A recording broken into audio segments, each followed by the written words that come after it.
तो देखो मेरे भाई, तुम भी मैथ में ला सकते हो 50 में 50 मार्क्स, वो भी 100% एक्यूरेसी के साथ, वो भी 18 मिनट में सोल्व करके। मैंने ऐसा करा है, तुम भी ऐसे कर सकते हो 2x सीरीज को फॉलो करके। तो आज है 2x सीरीज का डे 10। तो आज क्या स्पेशल है, तो आज मैं इन 4 जो समस्याएं हैं इसको दूर करने वाला हूँ, बताने वाला हूँ वैल्यू पुटिंग मेथड का best use, art of skipping की किस क्वेश्चन को स्किप करे किस क्वेश्चन को नहीं। ऐसे तो मैं ये हर एक अपने लेक्चर में बताता हूँ। अब तक अगर तुमने 9 लेक्चर फॉलो करा होगा तो ये तुम्हें अच्छे से आ गया होगा, बट मैं मेंशन करना भूल जाता था।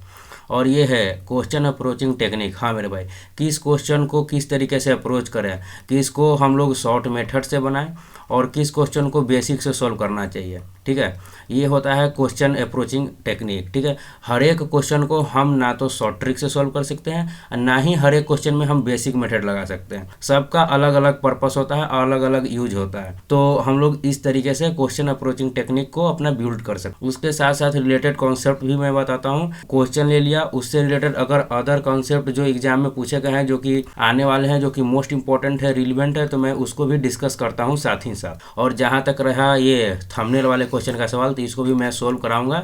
इतना बड़ा मुंह फाड़ने की कोई ज़रूरत नहीं है। ठीक है, और भाई तुम लोगों के इतने भाई 5 स्टार दे दे के, इतने भाई मतलब क्या ही बताऊं, तुम लोग का प्यार देख के भाई वीडियो अपलोड करने का जल्दी जल्द मन करता है। तो ऐसे ही भाई तुम लोग भी अपना सपोर्ट बनाए रखना। तो स्टार्ट करते हैं आज के लेक्चर को। ये है हमारा फर्स्ट क्वेश्चन, इसको मात्र 28% लोगों ने करा है। तो इसको सबने 1 मिनट 1 सेकंड लिया है, मैंने 1 मिनट में करा है। सबने छोड़ा है तब 1 मिनट 1 सेकंड लिया है और मैंने सोल्व करा 1 मिनट में। ठीक है, तो इसको कैसे करेंगे, तो इस क्वेश्चन में कहा क्या है, in a rhombus ABCD diagonal AC and BD intersect at point O।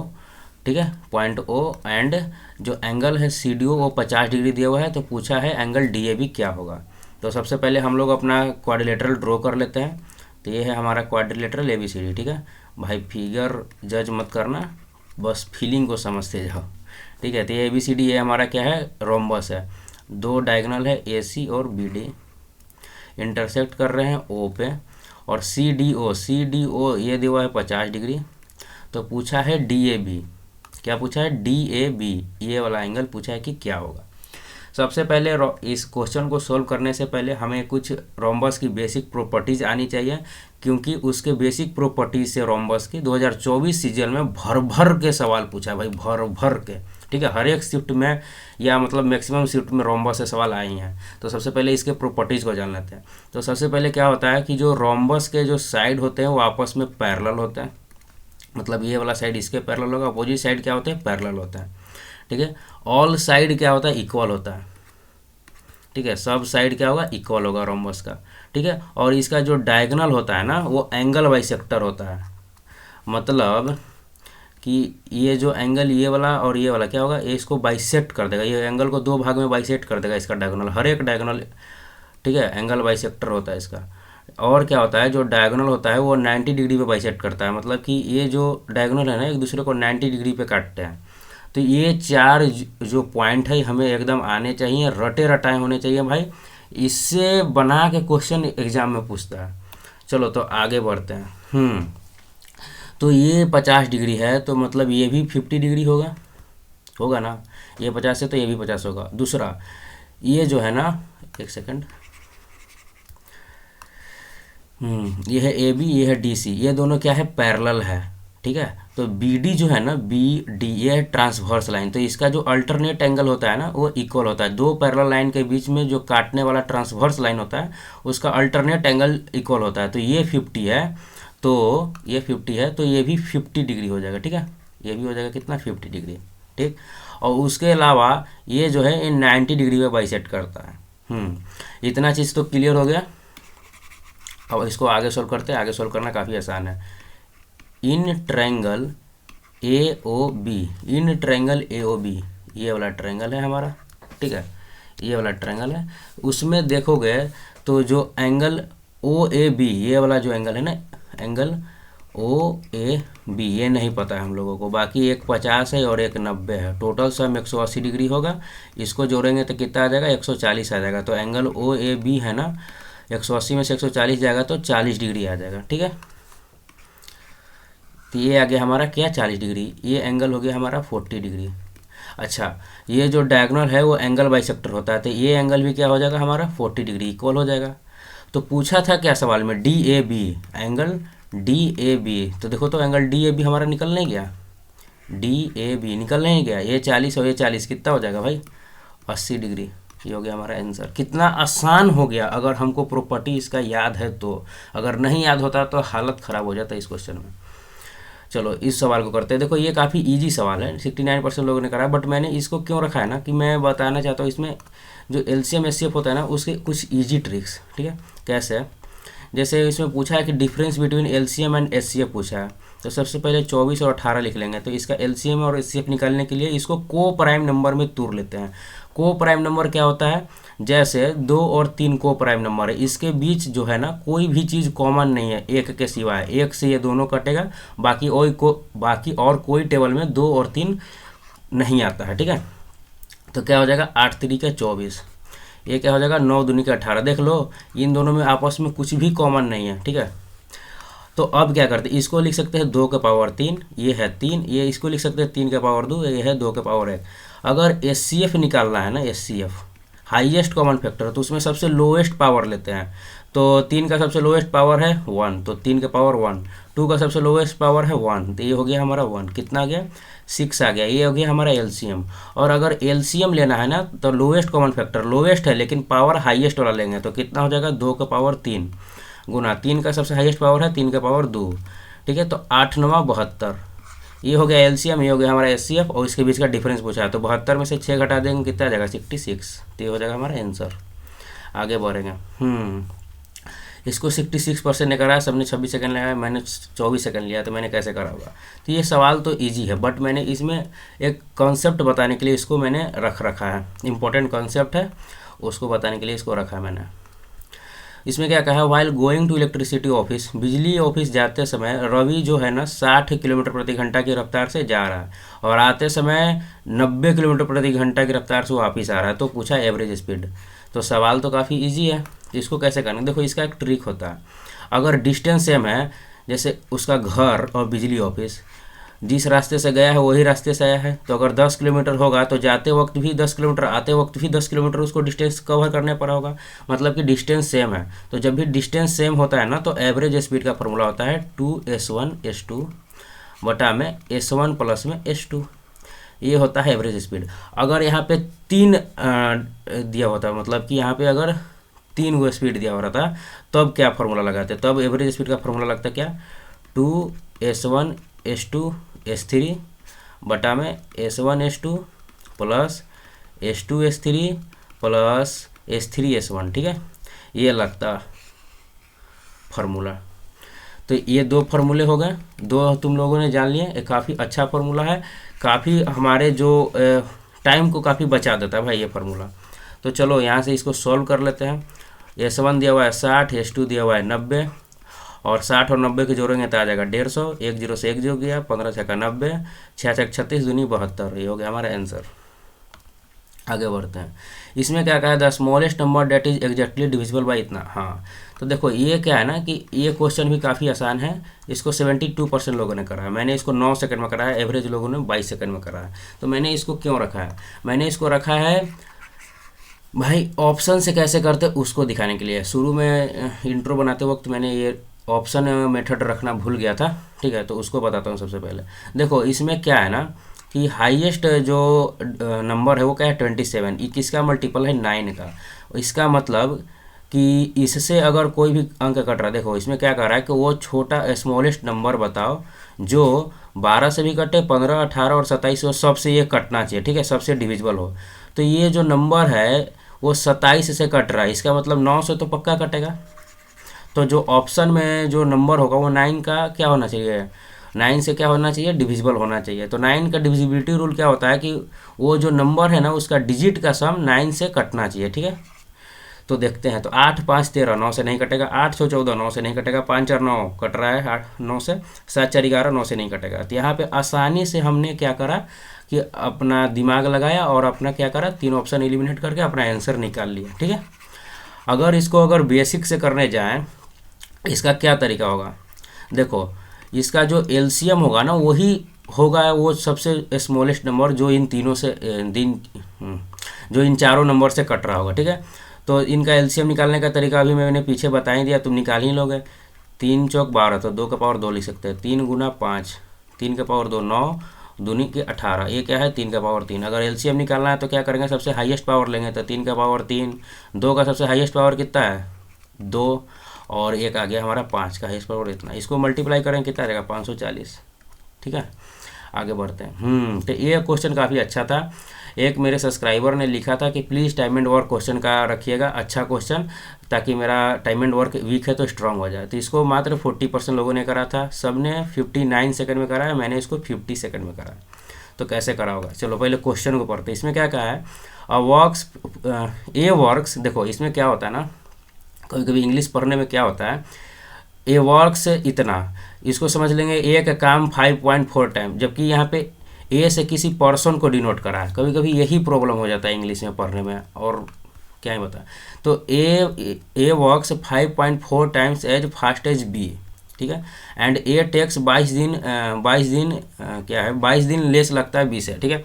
मतलब ए बी से 5.4 गुना ज़्यादा इफिशियंट है, और बी जो जितना दिन में काम करेगा अकेले, ये उससे 22 दिन कम लेता है। तो पूछ रहा है कि calculate the number of days taken to complete the same job by A and B together. तो कह रहा है कि नंबर ऑफ डेज निकालना है, ए और बी अगर साथ काम करेंगे तो कितना दिन लगेगा, ठीक है। तो यहाँ पे लिख लेंगे ए और बी, ए इनका एफिशिएंसी का रेशियो क्या हो जाएगा, ए बी का एफिशिएंसी 1 है, तो ए उससे 5.4 गुना ज़्यादा है, तो ये हो जाएगा 5.4। पॉइंट को हटाएंगे तो यहाँ पे क्या आ जाएगा, 1 0 आ जाएगा। और इसको क्या करते हैं हम लोग, सिंपली क्या करते हैं, इसको शॉर्ट क्या बोलेंगे भाई, इसको सिंप्लीफाई कर देते हैं, ठीक है, छोटा कर देते हैं, शॉर्ट फॉर्म कर देते हैं, इसको काट के छोटा कर दिए, ठीक। ये हो गया हमारा एफिशिएंसी का रेशियो। तो टाइम का रेशियो क्या होगा, जस्ट इसका उल्टा, ये हो जाएगा, इसको लगेगा 5 दिन तो इसको लगेगा 27 दिन, ठीक। तो भाई ठीक हम ज़्यादा बोलते हैं, चलो कोई बात नहीं। तो आगे कहा है कि ए को बी से 22 दिन कम लग रहा है, तो 22 दिन अगर यहाँ पे अगर घटा के देखें तो भी एक्चुअल में 22 यूनिट आ रहा है, ठीक है। तो 22 यूनिट जो है ना 22 दिन को डिनोट कर रहा है। इसका मतलब 1 यूनिट 1 दिन। इसका मतलब फिर क्या हुआ, मतलब क्या है कि ये जो हमने रेशियो निकाला ना टाइम का 5:27 है, ये रेशियो ना होके एक्चुअल वैल्यू है कि ए को 5 दिन लग रहा है और बी को 27 दिन लग रहा है। तो अब हम लोग क्या करेंगे, सबसे पहले हम लोग टोटल वर्क निकालेंगे। तो ए अगर 27 की इफिशियंसी से 5 दिन काम करेगा तो टोटल काम कंप्लीट हो जाएगा, ठीक है। तो 27 इफिशियंसी इंटू टाइम क्या हो गया, हमारा वर्क निकल गया। अब ए और बी एक साथ काम करेंगे तो ए और बी का इफिशियंसी कितना हो जाएगा, 27 5 32, ठीक है। अगर ए और बी 32 की एफिशिएंसी से काम करेंगे तो इतना 27 गुना 5 काम कितना दिन में ख़त्म करेगा, बस इसको निकाल लेंगे। तो 27 में 5 से गुना कर देंगे, कितना जाएगा 7 5 35 के 5 हो 3 5 10 3 13 135 बटा में 32, ठीक। अब क्या करेंगे, अब देखो यहाँ पे एक चीज़ मैं और बताने वाला हूँ। जब भी ऐसा हो जाए ना, मेसी हो जाए एकदम पेपर, तो हम लोग क्या करते हैं कि जस्ट नया पेपर लेते हैं। हाँ, तुम एग्ज़ाम में एकदम इतनी छोटा सा पेपर लेके इसी में घिच पिच एकदम मेसी सा करके बनाते हो ना, उससे सिली मिस्टेक और ज़्यादा बढ़ जाता है। मैंने आज तक जितने भी एग्ज़ाम लिए हैं सब में मैं इतना बड़ा बड़ा लिखता हूँ। क्यों हम एसएससी का भाई पैसा बचाने जाए, 100 रुपया पूरा वसूल के आना ना है, हम पूरा एकदम बड़ा बड़ा लिखते हैं और दूर दूर लिखते हैं, जिससे मेरा सिली मिस्टेक होने का चांसेस घट जाता है। एक तो कभी कभी क्या हो जाता है ना कि इस क्वेश्चन का हम लोग कहाँ, मतलब इस क्वेश्चन में मान लो 2 गुना 3 करना था, 2 गुना 3 करके लिख दिए 6। अब इतना सारा में खोजनी में भूल जाते हैं कि भाई हम कहाँ पिछला बार गुना करके लिखे थे, उसमें भी टाइम जाता है। क्यों हम एसएससी का पैसा बचा रहे हैं, हमको तो यही नहीं समझ में आता। हम तो भाई पूरा वसूल लेते हैं, 100 रुपया जाते हैं तो कम से कम 1 से 2 सीट तो हम एक्स्ट्रा लेते ही हैं। तो ठीक है, अब इसको क्या करेंगे हम लोग, नेक्स्ट स्लाइड में चलते हैं। तो 32 से 135 में डिवाइड करना है, कैसे होगा, 4 3 की 12 और 5 का 15, तो 4 बार में लगेगा, 4 दूनी के 8 है, 4 3 के 12, 7 बच गया, ठीक है। कितना आया 4.7 बटा में 32, ये हो गया हमारा आंसर। करने के हाँ, ये है हमारा आंसर, ठीक। छोटी छोटी चीज़ें बड़ी बड़ी भाई समस्या को दूर कर देती है। जो हमारा सिली मिस्टेक होता नहीं, इन छोटी छोटी चीज़ें को अगर तुम इम्प्लीमेंट करते जाओगे अपने मॉक में तो तुम्हें रिजल्ट दिखेगा। अब इस सवाल को करते हैं, ये क्या है भाई, ये है हमारा एवरेज का क्वेश्चन। तो इसमें क्या आ रहा है, 6 कॉन्सिक्यूटिव नंबर है, ए बी ये कुछ भी दिया है, ठीक है। तो पूछा है कि बी एंड एफ का प्रोडक्ट क्या होगा। तो इसको कैसे करेंगे, तो देखो कॉन्सिक्यूटिव नंबर होता है जैसे एक के बाद दो, फिर तीन, फिर चार, फिर पाँच, फिर छः, ये होता है कॉन्सिक्यूटिव नंबर, मतलब लाइन से चल रहा है। तो ए बी, तो इसको पहले लिख लेते हैं ताकि तुम लोगों को अच्छे से समझ में आए। 3 4 5 6, A B C D E and F. इसका एवरेज दिया हुआ है 62। तो क्या होगा, देखो एवरेज निकालने के लिए हम लोग क्या करते हैं, first term plus last term by 2, तो ए प्लस एफ बाई 2 करेंगे ना, तो आ जाएगा हमारा 62। चाहे कोई भी दो टर्म ले लेंगे, अगर इवन है तो कोई भी दो टर्म ले लेंगे, इस अगर इधर से ये दूसरा नंबर पे है तो इधर से भी उतना ही नंबर पे होना चाहिए, और उसको डिवाइड करके 2 करेंगे ना, तो एवरेज आएगा सेम ही आएगा, ठीक है, वो ही एवरेज होता है। तो अगर 6 टर्म है तो उसका एवरेज निकालने के क्या फार्मूला होता है, तो नंबर ऑफ टर्म बटा में 2 करेंगे, कितना आ गया हमारा पे 3, मतलब कि थर्ड टर्म कौन है, ये थर्ड टर्म, और फोर्थ टर्म बटा में 2 करेंगे ना, तो हमारा आ जाएगा क्या, एवरेज। अब ऐसा हम क्यों करें, देखो क्यों करें, third term plus fourth term, मान लो कि ये एक्स है तो इससे क्या होगा, एक ज़्यादा होगा। तो इसका सम क्या हो जाएगा, 2x प्लस 1, इसको अगर 2 से डिवाइड कर देंगे तो क्या आ जाएगा हमारा 62। अब इसको क्या करेंगे, इसको सॉल्व कर देंगे, तो 2x प्लस 1 इक्वल टू में कितना हो गया, 4 चौदनी के 12, 124। अब क्या करेंगे, इसमें से एक घटा देंगे, कितना आ जाएगा, देखो फिर हमारे पास पेज नहीं है, हम लोग क्या करेंगे, नए स्लाइड पे चलेंगे। तो 2x इक्वल टू में एक उधर चल जाएगा, देखो एक इधर तो उधर जाएगा, कितना आ जाएगा 123। तो x इक्वल टू क्या आ जाएगा 1 2 3 बटा में 2। ये x का वैल्यू है, ना कि c का, ना ही d का। c का वैल्यू x है तो मतलब कि c का वैल्यू आ गया 1 2 3 बाई 2, 1 2 3 बाई 2, 123 बटा में 2, ये आ गया हमारा c का वैल्यू। तो पूछा क्या है, पूछा है क्या भाई, b एंड f का मल्टीप्लिकेशन। तो b कितना हो जाएगा, 123 बटा 123। अच्छा इसको क्या करते हैं ना, इसको डायरेक्ट क्या करते, पॉइंट में कर लेते हैं ताकि आसान हो जाएगा कैलकुलेशन। तो पॉइंट में करके कितना आ जाएगा 6 1.5, तो सी हो गया 61.5। तो बी कितना हो जाएगा, उसमें से एक घट जाएगा, तो बी हो जाएगा हमारा 60.5, ठीक है। बी हो जाएगा हमारा इससे एक कम 60.5। डी हो जाएगा कितना 62.5, ये कितना हो जाएगा 63.5, ये कितना हो जाएगा 64.5। एक एक बढ़ते जाएगा, इधर जाओगे तो +1 होते जाएगा, इधर जाओगे तो -1 होते जाएगा कंजिक्यूटिव नंबर में। अगर एपी में भी रहता है तो उसी तरीके से होता है जब डिफरेंस ऐड करते जाते हैं। तो एफ का कितना गया भाई 64.5। अब इसको गुना कर देंगे, आ जाएगा हमारा आंसर। बट इसको गुना कैसे करें, देखो सबसे पहले अगर ये 60 होता तो कितना आ जाता भाई 3600 तो आता है, कम से कम 3600 तो आएगा। 4 इतना 64 है तो थोड़ा सा बेसी आएगा, 60 रहेगा तो 3600 आएगा, 3000 2000 2900 ख़त्म, ये आ गया हमारा आंसर। ये इस तरीके को भी हम लोग इम्प्लीमेंट कर सकते हैं, लेकिन ये ना कभी कभी पेचीदा दे देता ना, तो उसमें इस तरीका को लगाने में काफ़ी दिक्कत।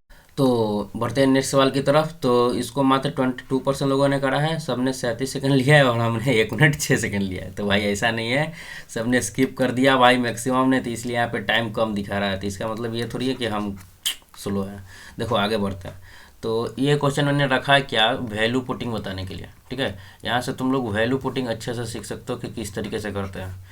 तो इसको करते हैं, तो इसमें क्या रख सकते हैं, देखो सबसे पहले कौन कौन से वैल्यू रख सकते हैं, साइन कॉस है तो 0 30 45 60 और 90। तो सबसे पहले हम लोग कौन सी डिग्री का इस्तेमाल करते हैं, सबसे पहले 0 या 90 रख के देखते हैं। अगर ये सेटिस्फाई कर गए भाई तो मज़े, ठीक है। तो देखते हैं, तो यहाँ पे अगर हाँ, लेकिन एक चीज़ क्या होना चाहिए कि यहाँ पे नीचे डिनोमिनेटर में ना 0 नहीं आना चाहिए, क्योंकि अगर 0 आ गया ना तो ये इन्फिनिटी बना देता है और फिर हम कुछ भी सोल्व ही नहीं कर पाएंगे, ठीक है। तो यहाँ पे बेस में ना 0 नहीं होना चाहिए सिर्फ। तो यहाँ पे अगर 0 रखेंगे तो 1 + 0 1, यहाँ पे 0 रखेंगे साइन 0 क्या हो जाता है भाई, साइन 0 0 हो जाता है, तो यहाँ पे इन्फिनिटी हो गया। तो हमारा क्या हो गया, ये एक औजार ख़त्म हो गया। अब आगे देखते हैं।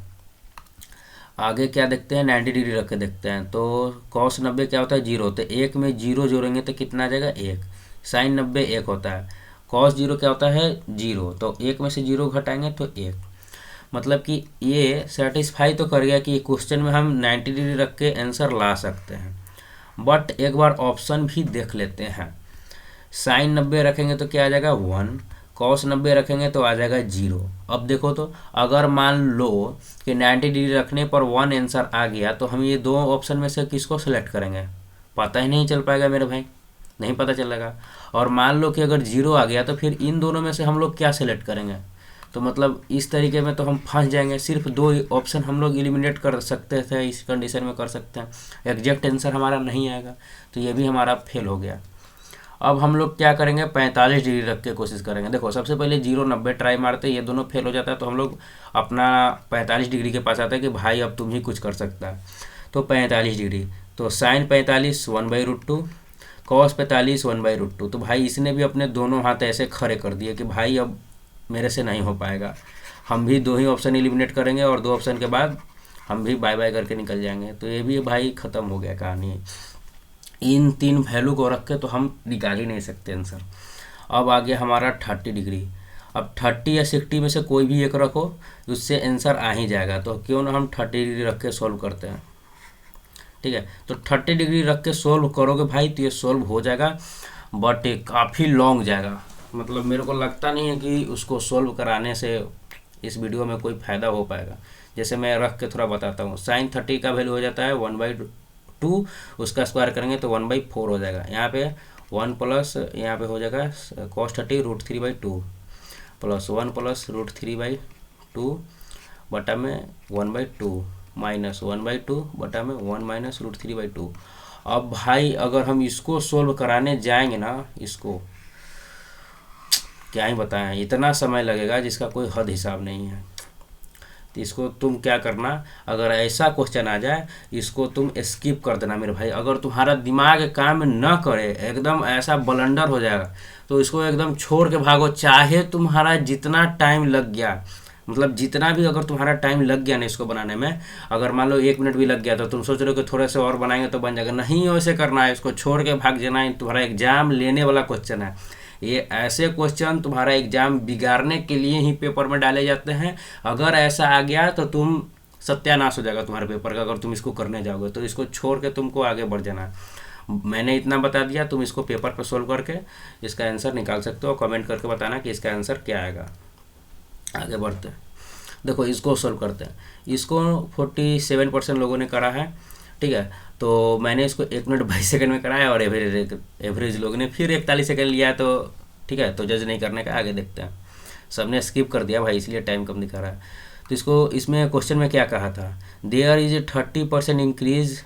30% इंक्रीज होता है in an amount in 3 years X% की रेट से सिंपल इंटरेस्ट में।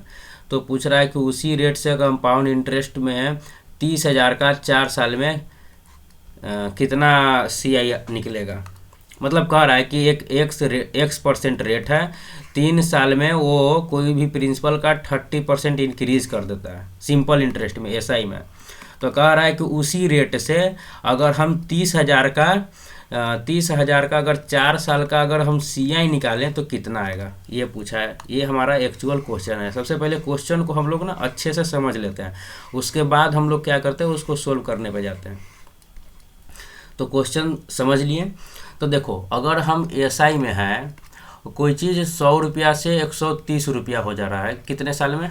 सबसे पहले 100 रुपया से कितना हो गया, 130 रुपया हो गया। तो कितना बढ़ा, 30 रुपया बढ़ा।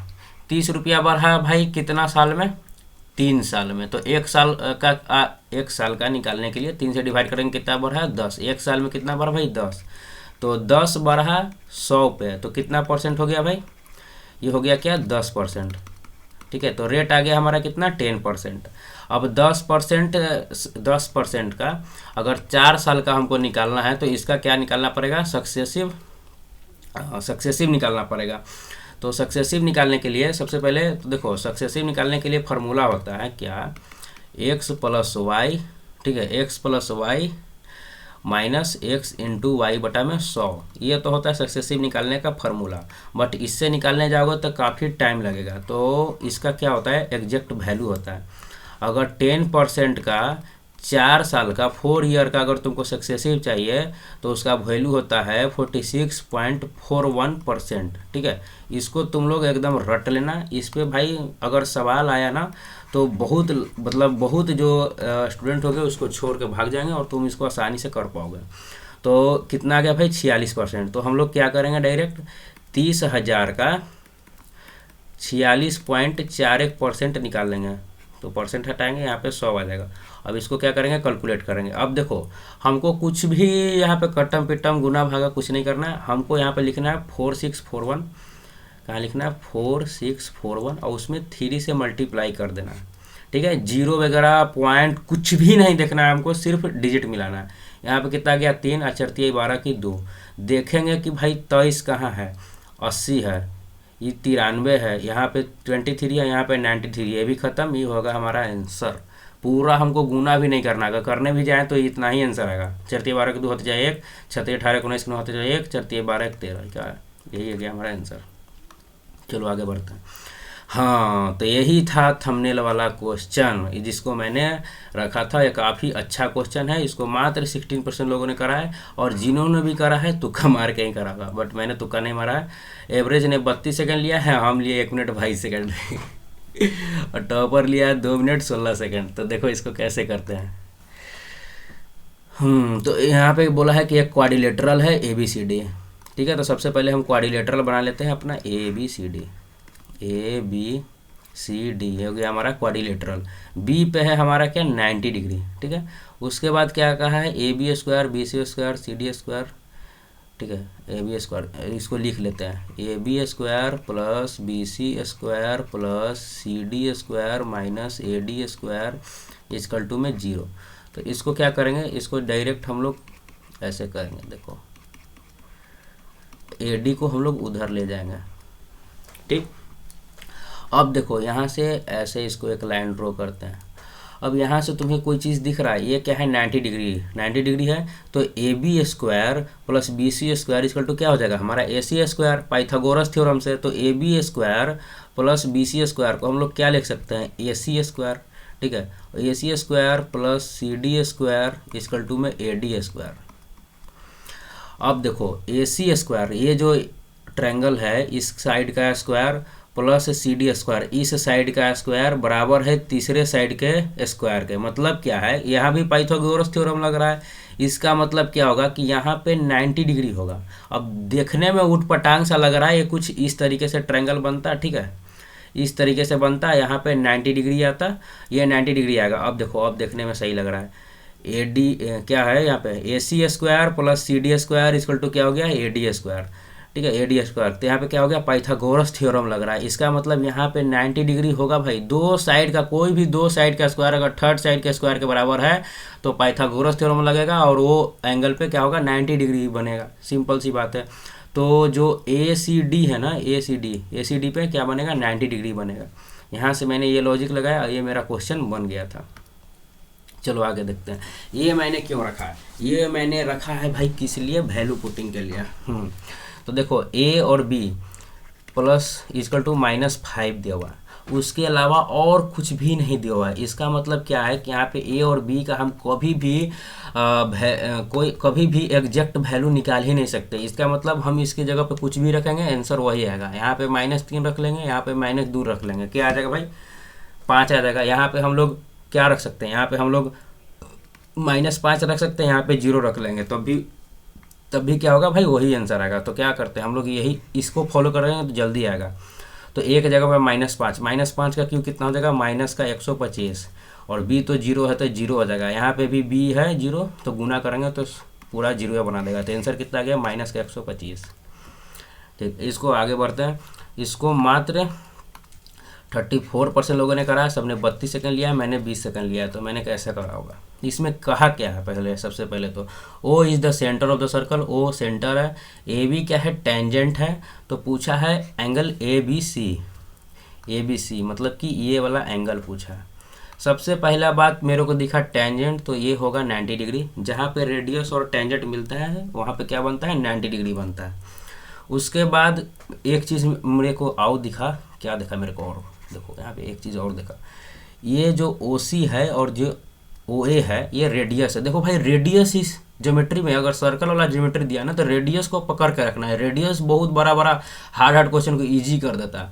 तो ये रेडियस है तो ये 70 है, तो ये भी कितना हो जाएगा 70। और ये जो पूरा था ना यहाँ पे 90 डिग्री बना था, तो ये वाला एंगल कितना हो जाएगा, ये हो जाएगा 20 डिग्री। एक चीज़ तो यहाँ से सोल्व हो चुका है कि वहाँ पे क्या आ गया भाई, सी ए बी कितना आ गया 20 डिग्री। अच्छा यहाँ से एक चीज़ और निकल सकता है, क्या, देखो ये स्ट्रेट लाइन है, जो ओ बी है वो क्या है, स्ट्रेट लाइन है। तो यहाँ पे बना है 70 डिग्री, तो इसका सम क्या होता है, स्ट्रेट लाइन का सम 180 डिग्री होता है। तो यहाँ पे कितना बनेगा, यहाँ पे बनेगा 110 डिग्री। तो ये वाला कितना हो जाएगा 110 डिग्री। अब क्या कर सकते हैं, देखो ये 110 है, ये 20, इसको जोड़ेंगे और प्लस ये कितना है भाई, इसको x मान लेते हैं, प्लस x। इन ट्रायंगल कितना है, in triangle A C B, ठीक है, ए सी बी में कितना आ जाएगा भाई 180 डिग्री। ऑल जो भी ट्रायंगल होता है उसका ऑल एंगल का सम कितना होता है 180 डिग्री। तो कितना होगा भाई, 110 में 20 जोड़ेंगे 130, 180 में से 130 घटाएंगे कितना आ जाएगा भाई 50। तो ए बी सी कितना आ गया भाई 50, ये हो गया हमारा आंसर। और यहीं के साथ हमारा लेक्चर होता है ख़त्म। मिलते हैं नेक्स्ट वीडियो में, टाटा बाय बाय मेरे भाई। कैसा लगा वीडियो कमेंट करके ज़रूर बताना, और ठीक है मिलते हैं नेक्स्ट वीडियो में। और इसी तरीके से भाई तुम लोग क्या बोले, सपोर्ट बनाए रखना भाई एकदम, तुम्हारे भाई को बहुत ज़रूरत है, 5 स्टार देते रहना। Bye bye.